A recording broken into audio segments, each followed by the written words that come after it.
Hello everyone, welcome back to my channel. This is Alex of Star Astrology, and this is my video for the full moon lunar eclipse in Libra coming in on March 25th, 2024, which is a Monday here in California.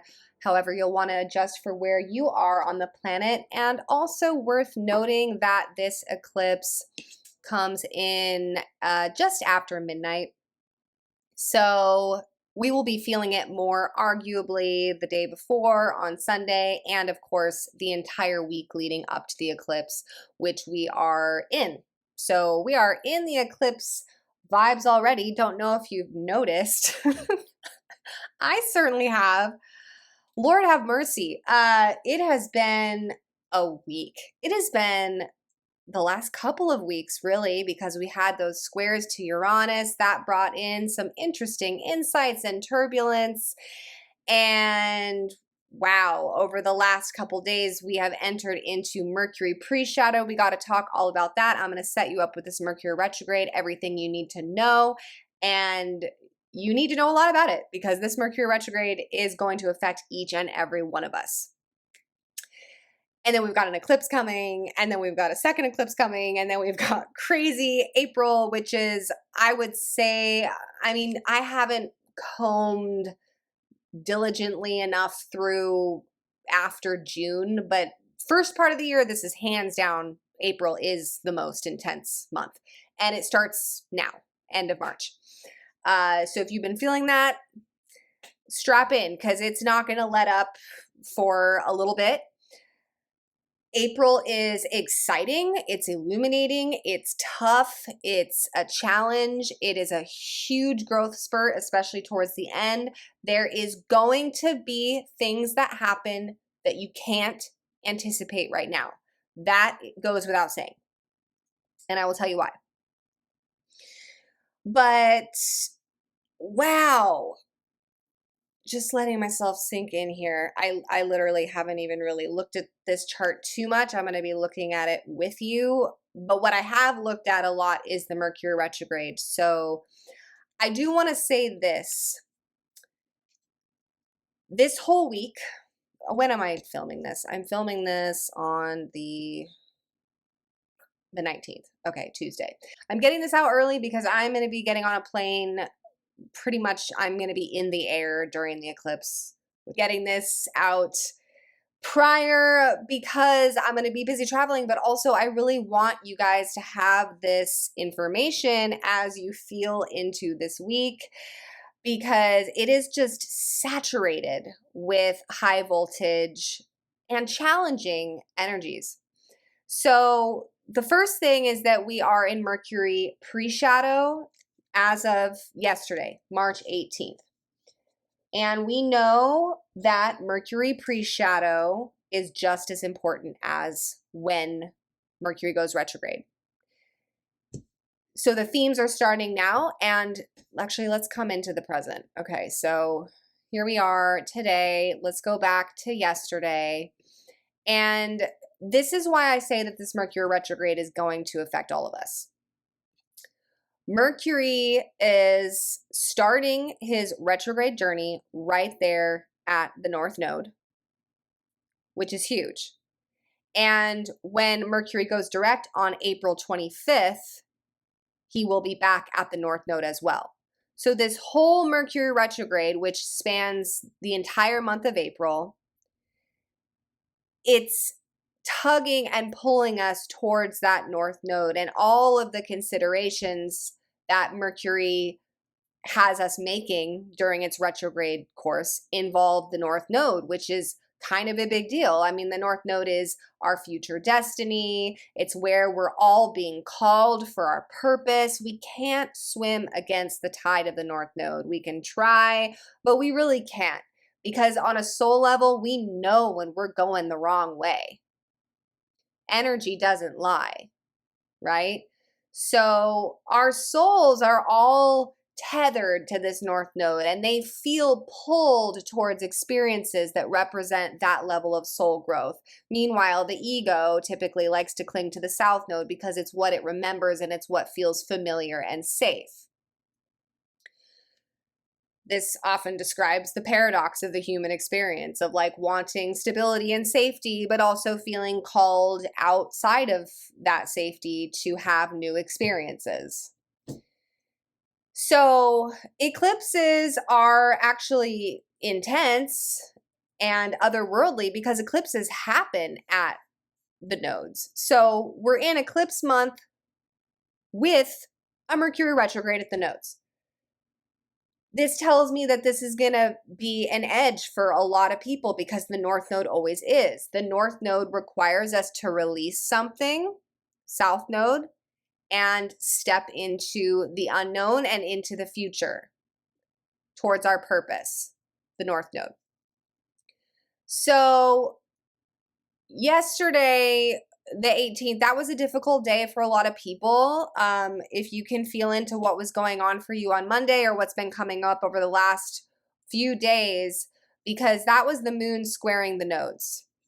And Mercury stepped his little foot into PreShadow right there at the North Node. And this starts an interesting journey of karmic situations, and I say karmic because it's in the channel of the nodes, which is literally like portals to other dimensions, where we're gonna need to do a little reconsidering about certain relationships. That's the opposition to South Node Libra, and where the hell we're going, North Node Aries. That's what this whole retrograde is going to be about. Mercury actually goes retrograde on April 1st. So let's go there, see what's going on. All right, so Mercury goes retrograde at 27 degrees Aries. This will be in between eclipses. Then we have a powerful eclipse on April 8th. I say powerful because look at this new moon in Aries. This is going to be conjunct Chiron, conjunct Mercury retrograde at the North Node. This is a North Node eclipse. So that eclipse on the 8th, which we'll talk about, we'll cross that bridge when we get there. That'll have a lot to do with our future and where we're going. Some powerful fire there. And then let's just go all the way to April 25th, where Mercury goes direct. And look where he is. He's back at the North Node where he started. So April 25th is going to be a hot moment, you guys. It's going to be intense AF because there is going to be some decisions that need to be made around the North Node, our future, our destiny, our purpose, where we're going. That we've spent the entire month of April thinking about, and we're simultaneously going to have to, like a slingshot, we're going to go this way towards the North Node. We're going to have to release that South Node Libra. So regarding relationships, again, this is unlikely to happen with just one person. This lesson is going to be reflected likely through many different types of relationships. So I'm just going to say the overarching theme here, I know I've said it a million times, but it's the embracing and the embodiment of Aries. What is best for you?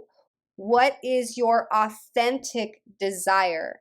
Not thinking about other people's feelings, not thinking about what other people are going to think or if they're going to be disappointed in you. What is best for you? That's North Node Aries.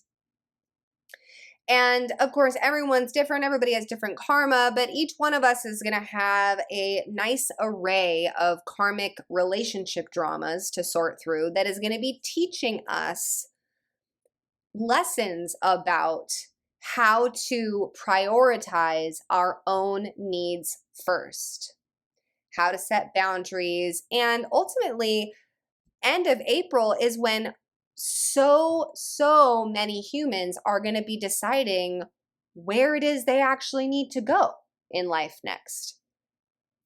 And let's back it up a little bit and go to middle of April, because that's when the Jupiter-Uranus conjunction that I talked about in my Dragon webinar, that's when that is exact. There it is, which we'll talk about on this channel closer when it comes. But this alignment around April 19th, that week, oh my God, that is going to bring in so many realizations and shifts for so many people. It's unreal. So this is just a little briefing of your April. Let's come back into the eclipse energy and talk about it. So the full moon lunar eclipse is in Libra, the first decan of Libra, and it's opposite the sun in Aries. So it's pretty clear. I mean, the moon is back here at the south node. So yeah, this first eclipse and the whole week leading up to it, this is about relationships right now, you guys. And full moons do what? They illuminate things so we can see them. And full moons also release energy. So there is a illumination and a release, or almost there's like some cord cutting vibes with this full moon lunar eclipse in Libra, and I don't throw that around lightly at all. If you watch me on this channel, I think that people talk about cord cutting way too much. I don't think it's really that necessary that often, but this is one of those moments where this full moon really might illuminate something where you do need to walk away or depart or clear from certain dynamics that are not best for you. Now, the ruler of the south node and the moon is Venus. She's over here with Saturn in Pisces, in between Neptune and Saturn. That's a very interesting alignment. And this energy and this signature carries the vibes of like a reality check, because Pisces is so imaginative and idealistic and loves to fluff things up and live in a fantasy world, right? But Saturn is here stabilizing and sobering, grounding that energy a bit. So this can definitely be a week leading up to this full moon lunar eclipse on the 25th, where we are having sobering realizations around where our relationships actually stand and wanting to be more realistic about what we need. So that is going to be difficult for some, extremely freeing for others. There could be a sense of liberation around this lunar eclipse in Libra. And, you know, these could be changes that you've needed to make for a while you've been going through this journey with this nodal axis. We're halfway through. How crazy is that? 15 degrees as of the eclipse. 15 more to go. So, okay, so I'm saying that there's an illumination and a releasing, yes. However, there's also this element of it not really being like it ain't over till it's over, because Mercury has just entered pre-shadow. It still has its whole retrograde thing to do throughout April by the nodes, which is going to bring up relationship stuff too. So there is a sense of release and realization, but there's probably more to come, I guess is my point. Ultimately, the challenge with North Node Aries and South Node Libra is always this: how do I be myself, fully who I am, honoring my desires and the direction I need to go, when that sometimes clashes with what others want of me? That's a big one that comes up with North Node Aries. North Node Aries requires us to be uncomfortably authentic with ourselves and other people.